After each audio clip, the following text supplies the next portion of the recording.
So Sean and I decided to do our report on Westport, Washington. Most of you are familiar with this. It's located in Grays Harbor, just down the harbor from Aberdeen and due west of Olympia. It's a great place for oceanographers to travel to because there's many interesting features and dynamics, not the least of which the harbor itself. You can see over here on the right. It was heavily sedimented around the turn of the century because there's 6 different rivers exit to this harbor. So the Corps of Engineers in 1916 built a couple of jetties here, and what that does is it speeds the water flow up through the harbor and pulls all the sediment out, keeps it moving past the surf, so now it's a working harbor.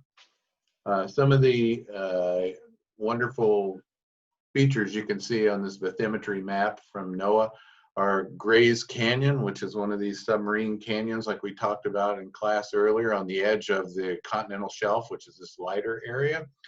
The main feature you see in this map directly off the coast is the Cascadia Plain, which is a kind of featureless area of about 2,700 meters deep. It's bisected by the Cascadia Sea Channel, which is one of the most extensive deep sea channel systems in the Pacific Ocean. Besides that, there's a number of seamounts which are remnants of old volcanoes, including out here. The Thompson Seamount is noteworthy because it's part of the Cobb-Eichenberg chain, which goes all the way up into the Aleutians. So there's any number of ridges and fracture zones and things to see. And most notably, of course, is the Cascadia subduction zone. Okay, so Westport lies within the Cascadia subduction zone.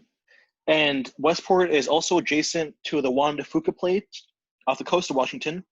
The Juan de Fuca Plate is slowly moving toward and subducting underneath the North American Plate at a rate of 40 millimeters annually. About 100 kilometers west of Westport, deformation occurs along the margins, and this deformation occurs at between 1,000 meters to 2,000 meters below sea level. And an earthquake occurs along the zone when built-up pressure causes the plates to slip rapidly past each other. And the zone has produced earthquakes measuring magnitude 8, which is catastrophic, at least 7 times in the past 3,500 years. The intervals between quakes vary from as little as 140 years to as long as 1,000 years. The last one that did occur that was catastrophic was just over 300 years ago.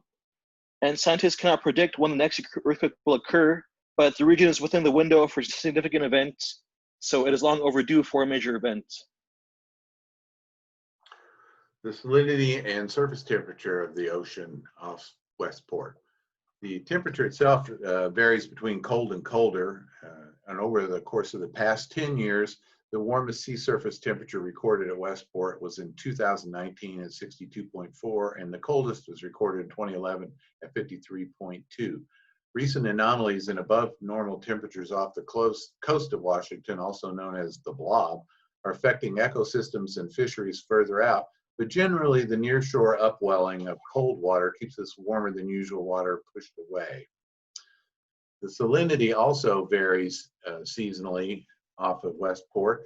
You can see here this big blue glob is actually the mouth of the Columbia River. So take your attention a little further north to this other little indent that's yellow or orange. That's Grays Harbor and Long Beach area.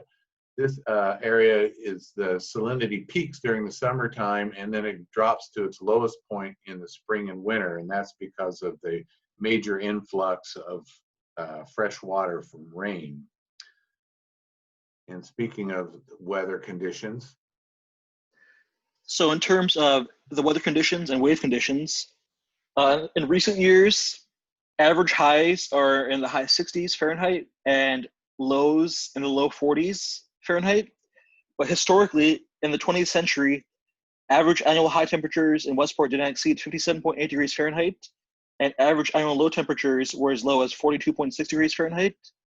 And because of its proximity to the Cascadia subduction zone, as we mentioned earlier, Westport is vulnerable to catastrophic types of waves that can cause serious fatalities and damage to households and commerce.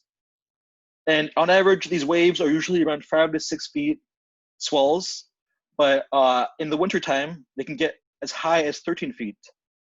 And as recently as 2011, earthquakes from across the Pacific Rim, in East Asia, in Japan, caused unusual wave patterns that are the predecessors to genuine tsunamis here. And in terms of precipitation, Westport gets 76 inches of rain annually, and this is twice the national average and even higher than the average rainfall in Seattle. And in terms of percentages, annual lows are in the single digits in the summertime, and annual highs are in the 60s in the winter and the fall. So in conclusion, Westport is a prime destination for oceanographers, explorers, and surfers, and we recommend it to everyone interested in Pacific Northwest tourism. So thank you for your time.